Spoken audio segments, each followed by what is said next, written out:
तो आइए हम कल देखा था, कल का पिछले दिनों देखा था अचोन्त्यादि टी।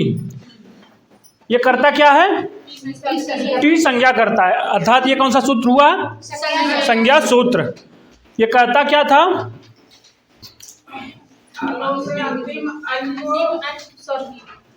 अच्छा हाँ, अंत्य आदि टी।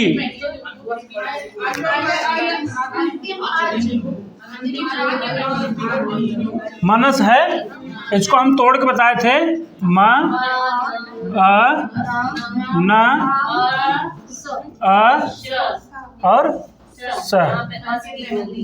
ठीक, यहाँ हम बताए थे कि हम पीछे की ओर से चलेंगे, जहाँ स्वर पा जाएंगे वहीं रुक जाएंगे और एक पाई खींच देंगे।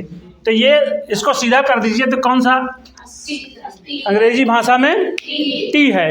तो इस पूरे शब्द समुदाय की, वर्ण समुदाय की, इतने की क्या होगी? टी संज्ञा होगी। तो पाणिनि जी इतना कह करके अपना पल्ला झाड़ लिया, तो ये नहीं बताया कि टी का करें क्या हम, ये तो सूत्र में नहीं बताएगा कहीं, लेकिन अब आगे बताते हैं। इसमें कहते हैं कि ये वार्तिक है, सकंध्वादिषु पर रूपम वाच्यम। सकंध्वादुष मतलब ये सप्तमी व्यक्ति बहुवचन, पर रूपम प्रथमा का, वाच्यम प्रथमा का है। ये आप अगर जब ये जान जाएंगे तभी इसका सही सही अर्थ निकाल पाएंगे। कि जैसे मान लीजिए पंचमी है, पंचमी माने इसके बाद हो, षष्ठी माने उसके स्थान पर हो। अरे ये सब तो भूल गए आप, मैंने कहा था ना षष्ठी स्थाने, जहाँ षष्ठी विभक्ति का, ये सूत्र में, इस सूत्र में जहाँ षष्ठी का प्रयोग किया जाएगा उसका अर्थ होगा कि इसके स्थान पर, और जहाँ सप्तमी होगा मतलब बाद में रहने पर। तो यहाँ सप्तमी है, तो ये कह रहे हैं कि सकंधु आदि शब्द कहाँ रहें? बाद में रहें। तो क्या कहना चाहिए? पर रूपम वाच्यम। इसमें इसके पहले का सूत्र आता है, वो क्या बोलते हैं, उसका नाम क्या था? एंगी पर रूपम। ये पर रूपम है, ये मतलब बाद वाला रूप जो है, पर वाला रूप, इसका नंबर क्या है?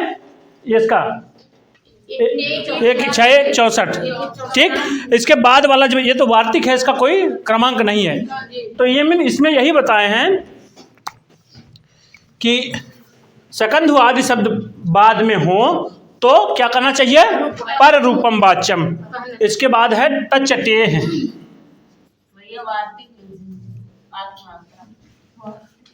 तच्च टेह। तत् मने उस, टेह मने टी के स्थान पर। षष्ठी है ना, जैसे हरे है वैसे टे है, यानी कि टी के स्थान पर तच्च मने वह पर रूप हो जाए। इसमें वृत्ति में लिखे हैं कि तच्च टे है, तत् मने वह पर रूप कहाँ हुए? टी के स्थान पर। यहाँ टी बताए थे ना, टी क्या है, तो यानी कि पर रूप इसके स्थान पर हो जाएगा। ठीक, अब इसके बाद कहते हैं कि कर सकंधु, करकंधु, कुलटा, मनीषा, आकृति गणोयम। ये कौन सा गण है? आकृति गण है। जैसे गण पाठ है, बाद में वो एक पर्टिकुलर एक शब्द को लेकर के एक गण बना दिए हैं। जैसे भवादि गण, भू आदि, जैसे भू आदि के रूप जिसका तुल्य चले, क्या है वो? किस गण की? भवादि गण की। वैसे आधार जो इत्यादि इत्यादि तमाम और गण भी हैं, गण पाठ अलग से बाहर जो दिए गए हैं लास्ट में, लोग सिद्धांत कौमुदी के लास्ट में देखेंगे तो उसमें दिया गया है। तो कहते हैं कि सकंधु आदि शब्द, सकंधु आदि में सकंधु, करकंधु, कुलटा, मनीषा इत्यादि शब्द आते हैं। यहाँ एक चीज ये है जो कहे हैं कि आकृत गणोयम, आकृति इनकी बनावट के आधार पर हम उसको मान लेंगे कि ये शब्द इस गण का है। इसका कोई फिक्सेशन नहीं कि इदम इत्थम ऐसे ही है, इतना ही शब्द है, ऐसा नहीं है। बाकी और सब गणों में ये क्या, कौन सा गण है? आकृति गण है। ठीक, अब इसका सिद्धि बताते हैं कि कैसे इसकी सिद्धि है। तो सबसे पहला शब्द क्या है? विग्रह क्या है? विग्रह विच्छेद। संधि विच्छेद होगा, विग्रह नहीं होगा, विग्रह समास में होगा। हमारा जो है थोड़ा सा बैठ गया है, वही हमारे बोलने का अर्थ यही रहता है कि संधि के साथ जो विच्छेद है, लेकिन हमारे मुंह से निकलता है विग्रह। उसमें इसके लिए मैं क्षमा प्रार्थी हूँ अपने यूट्यूब जो दर्शक हैं उनसे भी। भाई ये बैठ गया है हमारे दिमाग में, कुछ चीज़ें होती हैं ना कि वो बैठ जाती हैं, वो चाह कर भी व्यक्ति नहीं निकाल पाता है। हम प्रयास करते हैं लेकिन तब भी नहीं निकल रहा है। इसका क्या है? शक धन अंधु। इधर आ है, इधर आ है, होना क्या चाहिए? सबसे पहले क्या आएगा? अकह सवर्णे दीर्घः।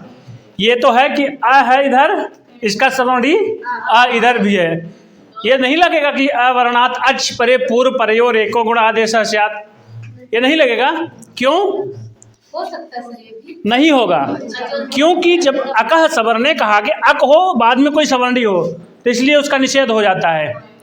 अक है इधर आ ई उ ऋ से कोई, इधर अक है कोई, ठीक। ये अंधु, ये शब्द कहाँ का है? सकंध्वादिगण का है, ठीक। तो हो क्या जाना चाहिए था? सकांधु।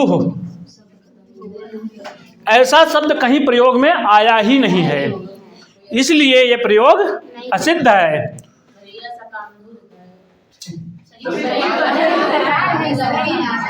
सही तो है ना?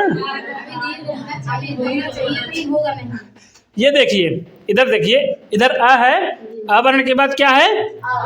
आ, यानी कि सवर्ण है।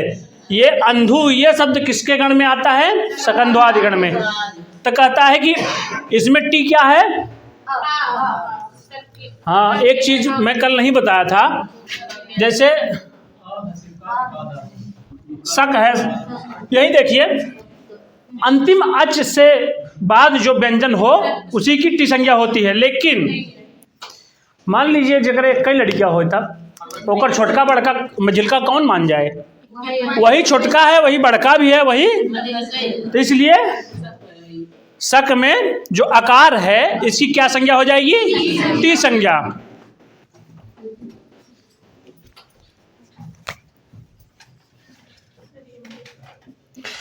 अब हो गया, यानी कि इसकी टी संज्ञा। टी संज्ञा के स्थान पर कहना क्या है? पर रूपम वाच्यम। पर रूप माने बाद का क्या रूप है इसका? अ। तो ये आकर के यहाँ बैठ जाएगा, तब दीर्घ का सवाल खत्म हो जाता है। तो बन क्या जाएगा? ये भाग जाएगा, बन क्या गया? सकंधु, ठीक। क्लियर? आगे चला जाए। अगला क्या शब्द है? सकंधु, इसके बाद करकंधु। यहां देख लेते हैं, कर्क धन अंधु, ठीक। यहां क्या है? ये ऊपर भी तो है, ये नहीं होगा, ये ऊपर वाला नहीं माना जाएगा।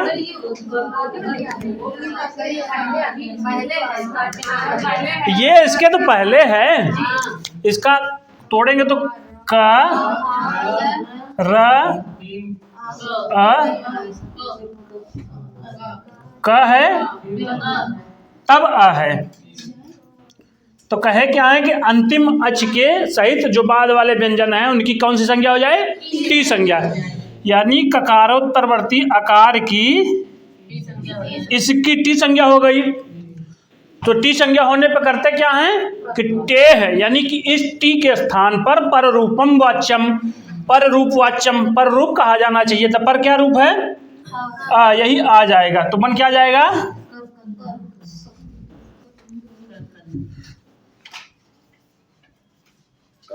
करकंधु, ठीक। हाँ, यहाँ आ रहेगा, आ यहाँ रहेगा।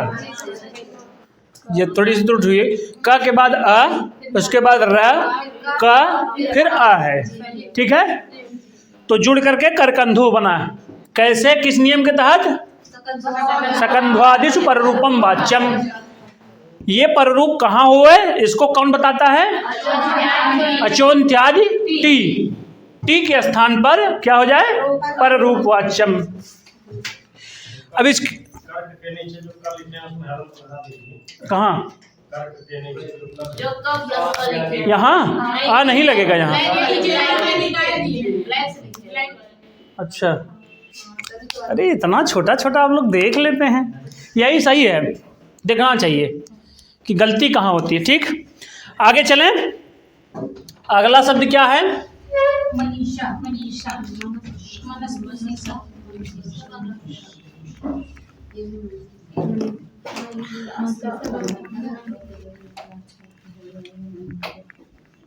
अगला शब्द क्या है? मनीषा।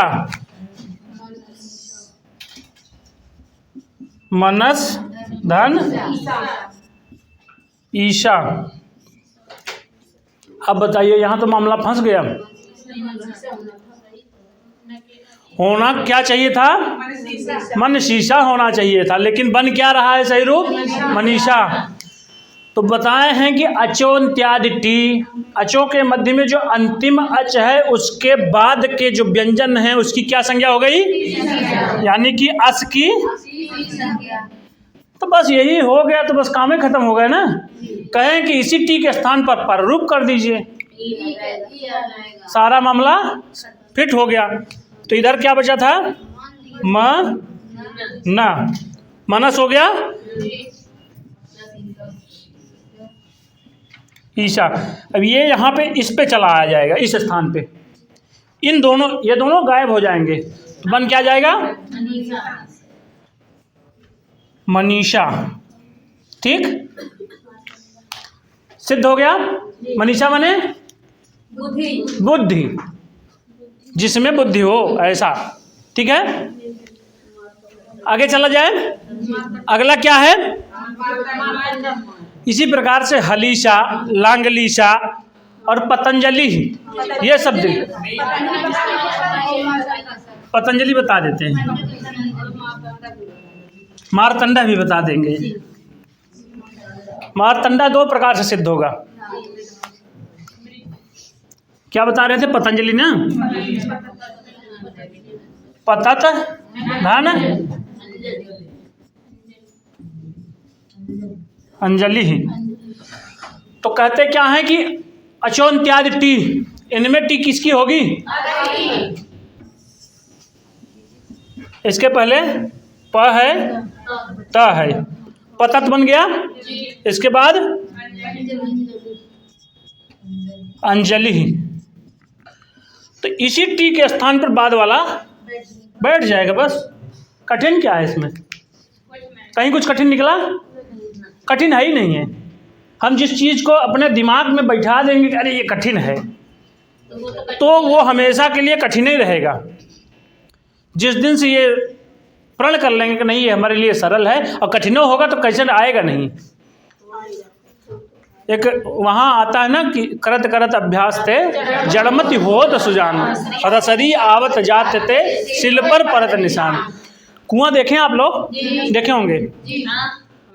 उसमें जो रस्सी चलती थी, लोहे की रस्सी नहीं होती थी भाई, जूट की रस्सी होती थी वो, या रबड़ की होती थी, लेकिन उससे भी वह पत्थर कट जाता था चलते चलते। रबड़ कितना कमजोर होता है, देखें आप लोग, खींच दिया जाए तो टूट जाएगी, लेकिन वो चलते चलते उसको भी काट देती है। तो वैसे चलते चलते रगड़ते रगड़ते व्याकरण क्या, व्याकरण का बाप आ जाएगा। पतंजलि सिद्ध हो गया। अब मारतंड देख लीजिए। एक सूत्र आप लोग जानते हैं, तत्र भवः। तत्र भवः का इस अर्थ में, भव अर्थ में, उस स्थान पर जाने, उत्पन्न होने अर्थ में अण प्रत्यय लगाता है। ठीक, उसी का प्रयोग यहाँ किया गया है। और बहुत से लोग बता देते हैं कि मृतन चांडकोयम, मतलब मरा हुआ यह अंडा, उसमें जो उत्पन्न हुए, यही उसका अर्थ होता है। आकृत गणोयम बता दिया ना कि आकृत गणोयम, इसी से यह सिद्ध होता है कि यह किस गण का है, मार्तंड। ये किस गण का है, सकंधवादि गण में है। ये भी शब्द उसी के जैसे बन रहा है, उसी के जैसे यह सिद्ध हो रहा है, इसलिए किस गण का हो गया, सकंधवादि गण का। ठीक, इसको थोड़ा सा मिटा देते हैं, इसकी प्रक्रिया थोड़ी सी लंबी होगी।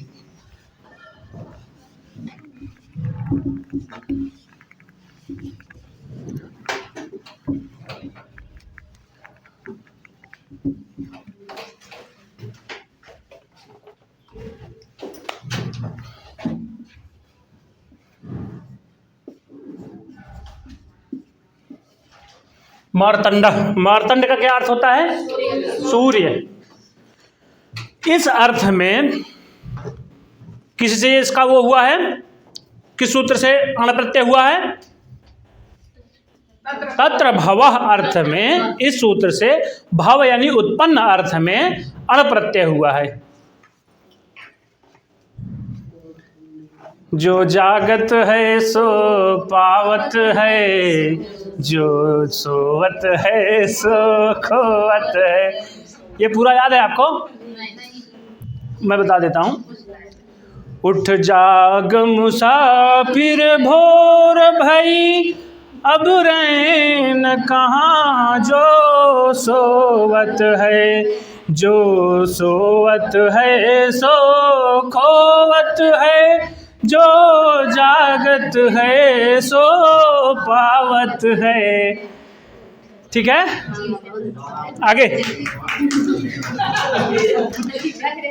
देखें, मृत धन अंडः। अब जाग गए भाई, स्वाभाविक सी बात है, हमको भी आती थी। जैसे आप लोग आज इस क्लास में बैठ के सो रहे थे, हम भी सोया करते थे। हमको भी नहीं आता, जब नहीं आती ये चीज़ थोड़ा सा ऊपर से जाती है। शुरुआत की क्लासों में मंडलिक सर के यहाँ जब हम जाते थे, हमको भी नहीं समझ में आता था। हकीकत यही है, नींद आना स्वाभाविक है, नींद आना वहाँ स्वाभाविक है। अगर नींद ना आए, गुरुजी की भाषा शैली भी थोड़ी कठिन नहीं कठिन, देखिए सुनिए सुनिए, मैं बता रहा हूँ, कठिन और सरल मैं अभी बताया कि वो अपने मन के विकार हैं। आप जिसको जैसा समझ लेंगे वैसा हो जाएगा। ठीक है, गुरुजी की जो वाणी है थोड़ा सा एकदम संस्कृत निष्ठ है, उनके प्रयोग जो शब्द के हैं वो एकदम चुने चुनाए रहते हैं। इसलिए थोड़ा सा भाई मान लीजिए, जो भोजपुरी भाषा को समझने में जिसको आसानी है, खड़ी बोली में थोड़ी सी उसको दिक्कत होगी। उसी प्रकार से जो खड़ी बोली बोल रहा है वो हिंदी संस्कृत निष्ठ भाषा बोलने में तो उसको दिक्कत होगी ही। ठीक है, तो आइए देखते हैं। मार्तंड शब्द है, मृतंडे भवः। मृतंडे माने मरे हुए अंडे में, भवा माने जो उत्पन्न हो, ऐसा क्या, सूर्य। मरे हुए में अंडे में होने वाला सूर्य, यानी कि जैसे मान लीजिए कोई अंडा है, उसके अंदर भी तो कुछ होगा।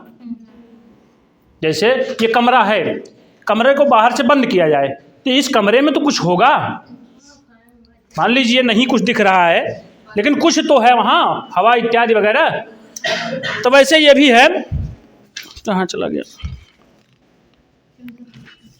ठीक है, कहते हैं कि भव अर्थ में कौन सा प्रत्यय लगा, अण प्रत्यय। सबसे पहले मृत अंड, इस शब्द से हम लगा करके देखते हैं। ठीक,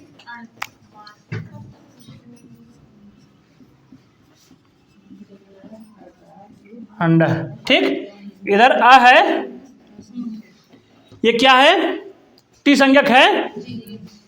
इधर क्या है, अंड का अ, तो ये यहाँ चला जाएगा, बन क्या जाएगा, मारतंड नहीं बनेगा। पहले मृतंड बनेगा तब मारतंड बनेगा। मृतंड शब्द बन जाएगा तब मारतंड बनेगा। मृतंड है, ये शब्द बन गया। अब इस मृतंड शब्द में जब अण प्रत्यय लगेगा, इसका लोप हो जाएगा, यानी कि किसकी संज्ञा होगी, ड़ की। इसको णित कहा जा सकता है, णित। जैसे मान लीजिए कित है तो कित मने का की संज्ञा हुई है जहाँ, और णित मने ण की संज्ञा हुई थी। उसी प्रकार से एक सूत्र आता है तद्धितेषु चाम आदेह। तद्धितेषु माने तद्धित प्रत्यय में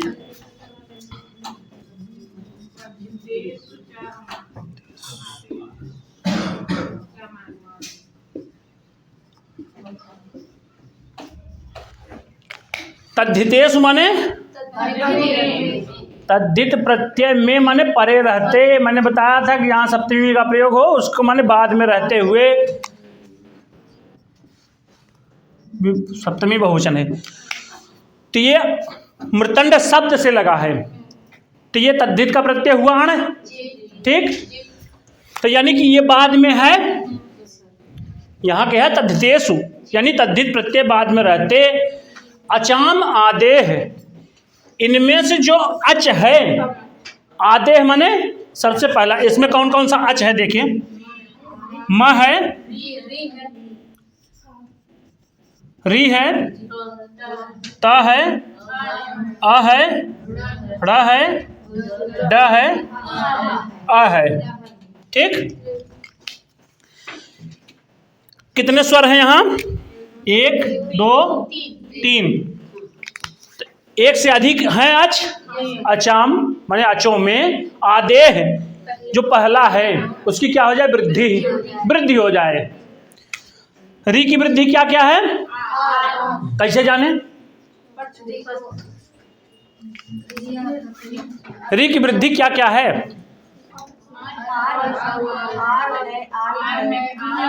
अरे मैं बता था, आर आल ईर ईल ऊर ऊल इतने होंगे, चूंकि रील री वर्ण और मिथा सावर्ण वाच्यम बताया गया ना, तो री के स्थान पर क्या हो जाएगा वृद्धि में? आर। अब यही जोड़ दीजिए, म आ माँ हो गया। ये र तब तक ऊपर जाएगा जब तक कोई स्वर नहीं पा जाएगा, तो तब पहले आ जाएगा, ता के बाद आ है तो इसलिए आ गया। और ये पूरा लिख दीजिए, बन गया। कहीं कोई समस्या? इसमें एक और सूत्र आता है यशेत च। अब मैं समझता हूँ इतने से ही काम चल जाएगा। वो भी थोड़ा सा बस केवल आकार की संज्ञा, इसमें जैसे ये है ना, अ का लोप करता है। यहाँ जो अ रहता है इसका लोप कर देता है। कहाँ रहता है? एक मिनट में बता रहा हूँ, इसको तोड़ देने पर अभी आ जाएगा।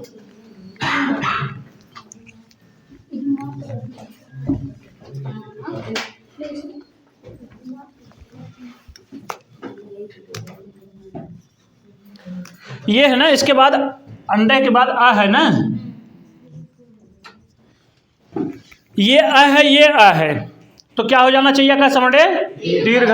तो दीर्घ नहीं होगा, इसका केवल लोप कर देगा बस, ये शेत च से। हाँ कहाँ? ता के बाद का आ कहाँ लोप होगा? वो लोप ही नहीं होगा। ये तो ये देखिए, माँ है, री मिलके मरी हो गया, ता और आ मिलके आ हो गया। इससे आ का लोप नहीं होगा, इस आ का लोप होगा। हाँ, ड हो गया, इसके पहले डकार है तो डकार, ड का ड हो गया, इसके बाद ड में आ भी है, तो इसी डकारोत्तरवर्ती आकार को लोप कर देता है, बस यही करता है यशेत च। यह आएगा प्रयोग उसमें आपके षड्लिंग प्रकरण में, जब हम पढ़ेंगे तो वहाँ विशेष रूप से नियमों को हम बताएंगे। यहाँ ऐसा नहीं कि बस केवल संधि समास कारक प्रत्यय प्रत्याहार पढ़ा दिया जाएगा। सामान्य रूप से जो जहाँ धातु रूप और शब्द रूपों में हम लोग गड़बड़ी करते हैं, वहाँ कौन कौन सा नियम लगता है, क्या कारण होता है, वो भी हम बताएंगे। ठीक है, जब आपको सूत्र याद रहेगा तो धातु रूप नहीं, धातु रूप को पता नहीं कितना बड़ा धातु रूप हो तो वो गलत ही नहीं होगा।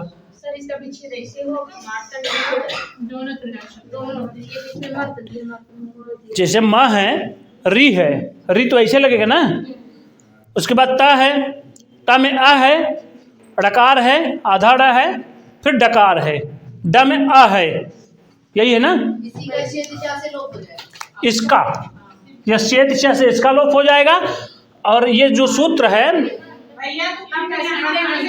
इसको मिटा दीजिए। अरे तो ये अचोन्त्यादिटी कहता क्या है,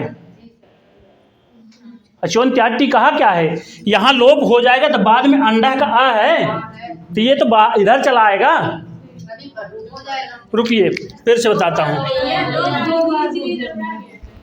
यहाँ पे जब तोड़े तब भी लिखा है वहाँ खड़ा होना चाहिए था। देखिए, म है, री है, त है, अ है, ये ड़कार है, डकार है, फिर अ है, ठीक। अब इसके बाद अण प्रत्यय आएगा, अण का ये लोप हो जाएगा, बचेगा केवल ये। तो अका, हाँ वहाँ अंडा लिख दिए शायद ना, हाँ हाँ हाँ, नहीं सही है। ये अकार है, इधर भी अकार है, अकार सवर्णित दीर्घा हो जाना चाहिए, लेकिन इसी को यस्येत च से लोप कर देंगे। और री को किससे, किस सूत्र से,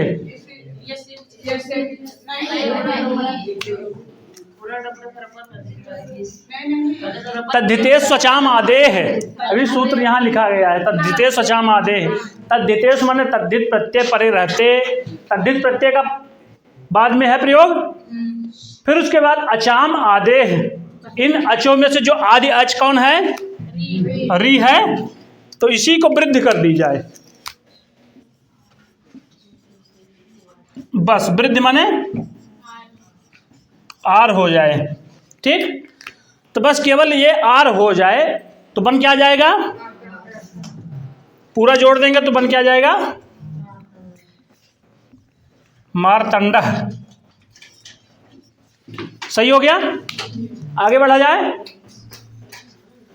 इसको लिख लीजिए, इसमें कंफ्यूजन हो जाता है। विशेष रूप से यहाँ जब ये रहता है तो इसी का लोप होने के आसार कम रहते हैं, लेकिन वही जो सूत्र बताए हैं, ये शेत च से इसका लोप हो जाता है। ये शेत कहता क्या है, कहता है कि ईकार या तद्धित प्रत्यय परे होने पर भ संज्ञक ई वर्ण, यह चिभम से भ संज्ञा होती है, तो भ संज्ञक वर्ण का लोप हो जाए। तो ये भ संज्ञक वर्ण हो जाता है, इसका लोप कर देते हैं। इसका लोप कर देंगे तो बन क्या जाएगा, अब जोड़ दीजिए। पररूप करने का आवश्यकता ही नहीं है, ये बन तो खुद ही आ रहा है। इसे जब जोड़ेंगे इसको तो पूरा ड हो जाएगा, बाद में सू लगेगा, उसका विसर्ग होगा, लोप हो जाएगा, वो मतलब सू का रुत्व विसर्ग हो जाएगा, मारतंडा शब्द सिद्ध हो जाएगा, ठीक। आगे चला जाए। अगला क्या है सूत्र, ओमांगोश्च, ओमांगोश्च नहीं है, ओमांगोश्च, क ख ग घ अंगा नहीं, अंगा, ओमांगोश्च कहता है क्या, ओम आंग चात परे पर रूपम एकादेशा स्यात्। ओम या आंग ये परे रहें, ओम और आंग कहाँ रहें, पर में रहें, तो पर रूपम एकादेशा। इसके साथ पहले एंग पर रूपम है, उसी से पर रूपम की अनुवृत्ति आती है।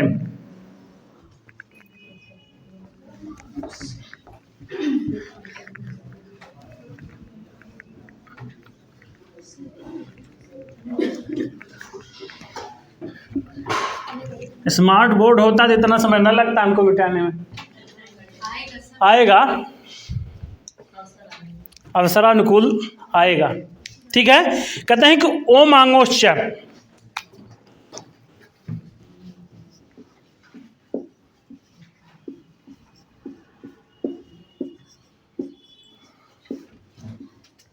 सूत्र संख्या क्या है इसकी, 6 1 92 95। यहाँ ओम आंगो, ये कहाँ का रूप है?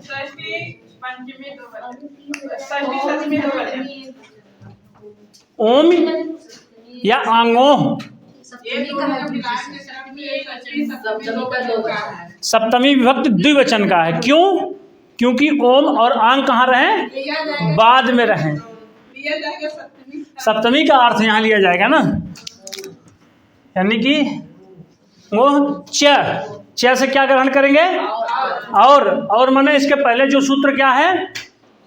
एंगी पर रूपम। नंबर देख लीजिए कितना है इसका? 94 होगा। 94 नहीं होगा तो 91 होगा। ठीक, तो उससे पर रूपम का अनुवर्तन आ जाता है।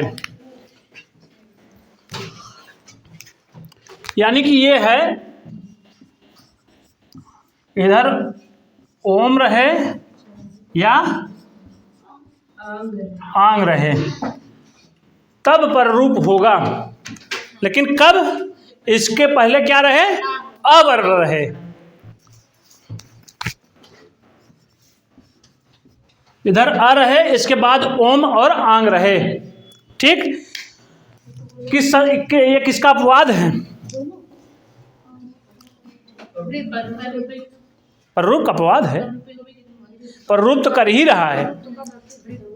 अवर्णात एच परे, एच प्रत्याहार के वर्ण रहते थे तो होता क्या था? वृद्धि। ए ओ है तो बन रहा है कंडीशन, तो होगा नहीं। क्यों? क्योंकि ओम और आंग स्पेशली इस सूत्र में बताए गए हैं कि ओम और आंग बाद में रहें, इसके पहले क्या रहे? अवर्ण। ठीक, इसका उदाहरण देखते हैं। इन दोनों के स्थान, इसका नंबर क्या है? 6192। और एक पूर्व प्रयोग का अधिकार कहाँ तक चला है?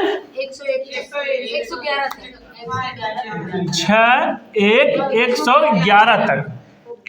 यानी कि इन दोनों के स्थान पर बात चल रही है। कैसे जाने? कि चूंकि अभी 195 तक पहुंचा है, 511 मतलब 16 सूत्र तक अभी इसके आगे तक अधिकार है इसका। तो इन दोनों के स्थान पर रूप, आदेश और आगम में आप लोग समझ रहे हैं ना? क्या आदेश होता है, क्या आगम? आदेश होता है तब क्या होता है? वो तुरंत उसको हटा करके अपने आप बैठता है, और आगम मिल करके बीच में बैठ जाता है। जैसे आप लोग मित्र हैं, एक दूसरे आते हैं तो मिल करके बैठ जाते हैं, तो ये क्या हो गया? आगम। लेकिन यहाँ पर आदेश कर रहा है, यानी कि ये दोनों तब हट जाएंगे, इनके स्थान पर कोई पर रूप माने यानी कि बाद वाला रूप बैठ जाएगा। अब इसका उदाहरण देखते हैं।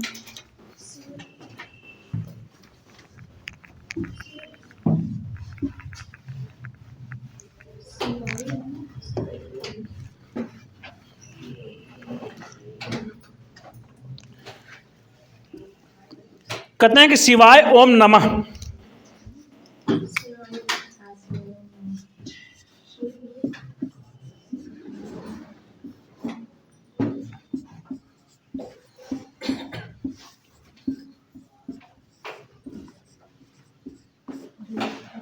सही है। सबसे पहले इसमें गुण को देख लीजिए।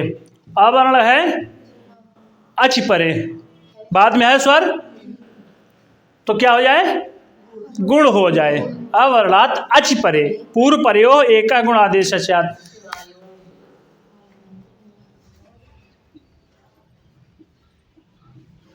ये आया लेकिन ये बाधित हो गया। क्यों? इसके बाद वृद्धरेच कहता क्या है? आत एच, अ है, एच प्रत्याहार का वर्ण है, ए ओ, तो वृद्धि भी हो रही है, तो यानी कि वृद्धि वाला।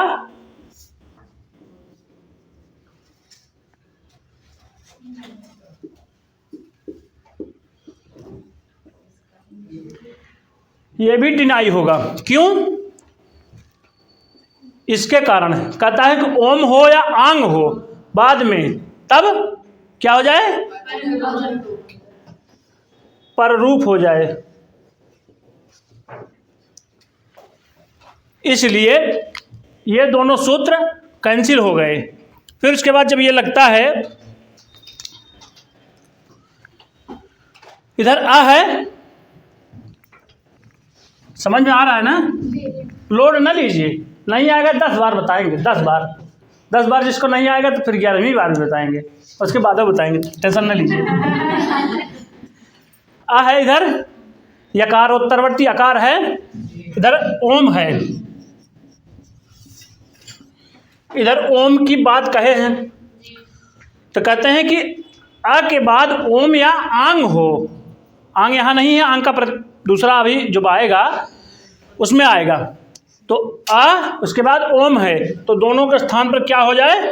पर रूप। पर रूप माने बाद में क्या है? ओ, यही हो जाए, यानी कि ये तब कैंसिल हो जाएगा। तो होगा क्या?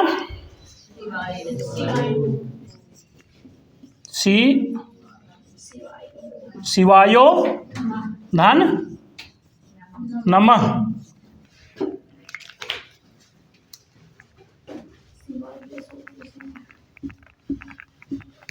यहां तक बन गया।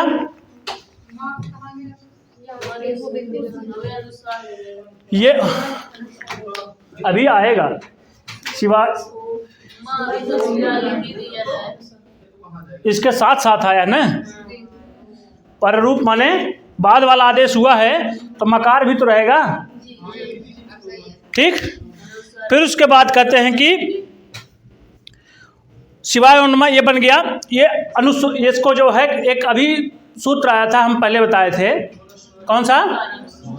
मोनुस्वारा। मोनुस्वारा कहता क्या है? पदांत मकार रहे, उसके बाद कोई व्यंजन रहे तो उसका क्या हो जाए? अनुस्वार हो जाए।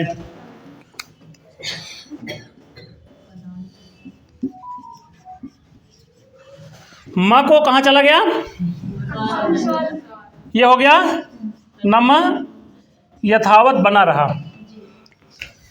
शिवायोन्नम हो गया। एक रूप और बन सकता है इसमें, बाद में न है तो ये भी न में तब्दील हो जाएगा। ये नियम विशेष नियम है, शिवायोन्नम हो जाएगा। ये आगे जब और संधि का जो प्रकरण आएगा, उस संधि का जहाँ ये डबल ना करता है, तस्मिन नीति, तस्मिन धन इति बराबर तस्मिन नीति इत्यादि ये सब प्रयोग आएंगे, तो वैसे अवसरों को बताया जाएगा। ये ठीक हो गया। यहाँ तक कोई दिक्कत? आगे बढ़ा जाए, आगे बढ़ा जाए ना। ओम का तो बता दिए, लेकिन अंग का काहे नहीं बताए? ये तो चिंतन होना चाहिए ना कि अंग का काहे नहीं बताए।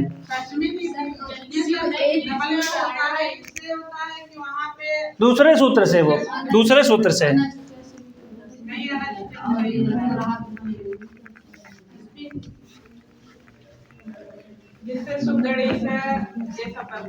हाँ, एक ही जगह पे सारी चीजें बता देने से होता क्या है ना, तारतम्य गड़बड़ा जाता है कि ये किसका है कि ये किसका है।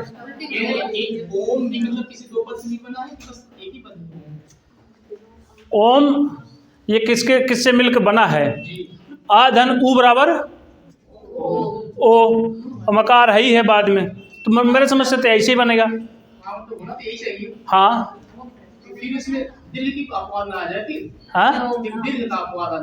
दीर्घ ओ बना है ना बाद में।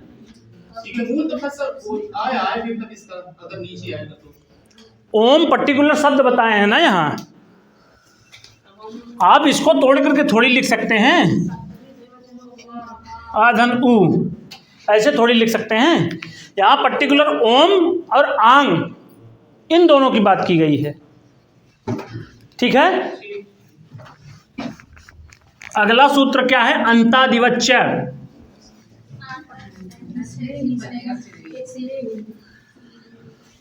आंग वाला बताने से पहले कुछ और नियम बता दे रहे हैं। एक क्या है?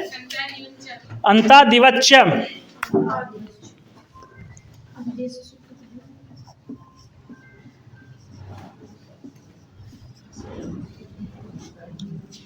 अंतादिवच्य, ये इसका क्या नंबर है? 6-1। 85। इसमें इसको तोड़ दीजिए, क्या लिखा है? अंत आदिवत च, टूट गया। अंत आदिवत च, इसमें लिखे हैं कि यो अयम, जो यह माने कौन? यह माने कौन? यह परिरूप। एकादेशः सह, जो यहाँ एकादेश हो रहा है यानी पररूप वाला एकादेश। इसके पहले जो पढ़े थे ना पररूपम, एंग पररूपम, तो कहते हैं कि पूर्वस्य अंतवत और परस्य आदिवत। ये तब समझेंगे जब अभी हम इसका उदाहरण बताएंगे, तब इसको आप समझ जाएंगे। कहते हैं कि यो यम एकादेश है, जो यह एकादेश है, पूर्वस्य अंतवत और परस्य आदिवत। अब देखिए इसका रूप वो क्या है उदाहरण? शिव धन ए ही माने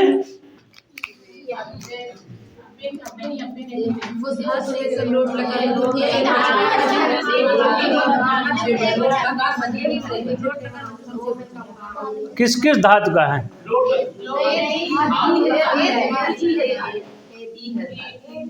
ई माने इड गतौ धातु है।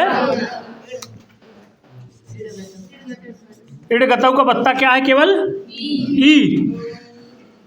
अब इसमें ये आज जाने के अर्थ में है, लेकिन आंग उपसर्ग लग जाएगा तो क्या हो जाएगा? आधन ई बराबर क्या हो जाएगा?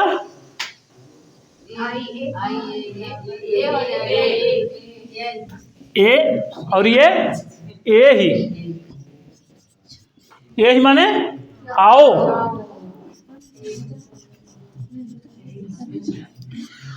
और जाने के अर्थ में क्या होगी? जाने के अर्थ में क्या होगी इसका रूप? ए तो इताम यंतु चलता है रूप ना, ई ही। वहां रूप लोट लकार मध्यम पुरुष एक वचन क्या बनेगा? ई ही। आधन ई बराबर ए ही, वही रूप है, वही है ये ए ही। शिव धन, इसको और थोड़ा सा तोड़ करके लिखते हैं। आंग धन ई, वही हो गया। ये दोनों मिलकर के हो गए, क्या हो गए? ए ही लोट लकार मध्यम पुरुष एक वचन में। तो यहां तो ये समस्या बन रही, पहले इसको जोड़ें कि पहले इसको जोड़ें। यहां तो बन रही ना, शिव धन आंग धन ए। किसकी? हाँ ये तो चला जाएगा, ये तो भाई वो प्रक्रिया में है। पहले इससे जोड़ेंगे कि इसको जोड़ेंगे? एक नियम है, वो कौन सा नियम है? धातु और प्रत्यय का कार्य जो है अंतरंग होता है। अंतरंग कार्य जो है बहिरंग कार्य की अपेक्षा बलवान होता है। तो धातु और प्रत्यय का जो कार्य है, ये कौन सा कार्य है? अंतरंग, ठीक। और इसका क्या कार्य है? बहिरंग कार्य है। तो जहां अंतरंग और बहिरंग में विभेद हो जाएगा, यहां दोनों खड़े हो जाएंगे, तो किसको पहले मारेंगे? काम करेंगे किसका? अंतरंग का। तो ये धातु है इह, यही लोट लकार मध्यम पुरुष का एक वचन का धातु है रूप। इसके साथ आंग जोड़ेंगे तो बन क्या जाएगा? ए ही। यहां तक कोई समस्या?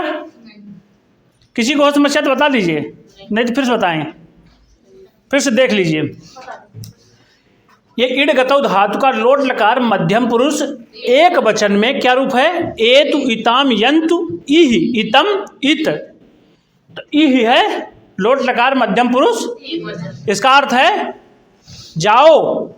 लेकिन इसके साथ जब आंग उपसर्ग लग जाएगा तो क्या बनने लग जाएगा?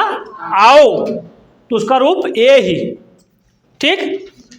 ज़्यादातर लोग इसको लट लकार मार सकते हैं, लट लकार मार सकते हैं, ऐसा मैं जो समझता हूँ। उससे के जैसे रूप बन भी रहा है, क्यों नहीं बन रहा है?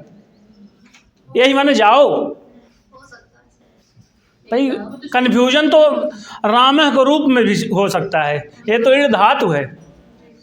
ठीक, इन दोनों का कार्य अंतरंग है, इसलिए ये कार्य होकर के ए ही बना। ठीक, अब आगे चला जाए। अब शिव धन ए ही, यहां ए ही लिखा जा सकता है।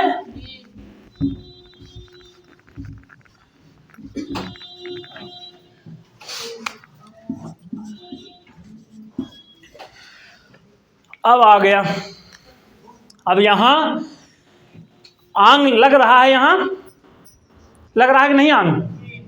तो यही कहता है कि अंतादिवच्य, यानी कि इसके बाद जो है इसका अंत माना जाएगा। यानी कि जो आंग का उपसर्ग है, आंग लगा है यहाँ, इसके अंत में है और इसके आदि में है। ठीक, यही केवल आंग का निर्धारण करने के लिए यह सूत्र आता है कि ये इसका निर्धारण कहाँ माना जाए। तो ए ही में आंग उपसर्ग लगा है ना, आ और ई मिलकर के ए हुआ है ना, तो इसके पहले है तो इसके बाद में भी तो है। ठीक, तो यही कहता है। तब क्या हो, तो हो जाए क्या इसके पहले वाला सूत्र? अरे पर रुपये तो होगा ना, पर रुपये तो होगा।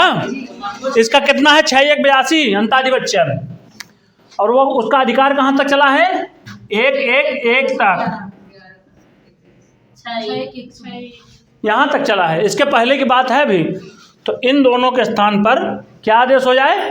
पर रूप, अर्थात ये बाद वाला। अब जोड़ दीजिए, इस आकार के स्थान पर होगा। ठीक, शिवे ही। ठीक, सही हो गया? नहीं, यहाँ नहीं, यहाँ कहाँ लगेगा? यहाँ लगने की आवश्यकता ही नहीं है, उसका प्रकरण ही नहीं है। यहाँ तो सीधे सीधे बन जा रहा है ना, शिव ए, इसके स्थान पर ये पररूप हो जा रहा है, बाद में इसके स्थान पर हो गया तो जोड़ देंगे तो शिवे ही बन जाएगा, और कोई सूत्र आने की आवश्यकता नहीं है। शिवे ही माने हाँ पूरा रहेगा, क्योंकि इसी आकार के स्थान पर तो पररूप हो रहा है। क्लियर? यानी कि अगर ये हलंत लगा करके दे देगा तब क्या हो जाएगा? गलत हो जाएगा। गलत होने की अवस्था में मान लीजिए अगर ऐसे ही है, तो अगर इसको हलंत कर देंगे तो ये तो डायरेक्ट जुड़ जा रहा है ना, तब तो फिर संधि का आप प्रयोग ही नहीं किए। जब ये आकार युक्त रहेगा, इसके आकार के स्थान पर रूप होगा, तो ये इस पे जुट जाएगा, बनेगा शिवे ही। हे शिव यहाँ आओ, ए ही यहाँ आओ। ठीक है, आगे चला जाए। इससे बस करिया। चलिए, नया प्रकरण 21 सूत्र तो मान ली। चलिए, अगले दिन है गह सवर्ण दीर्घ।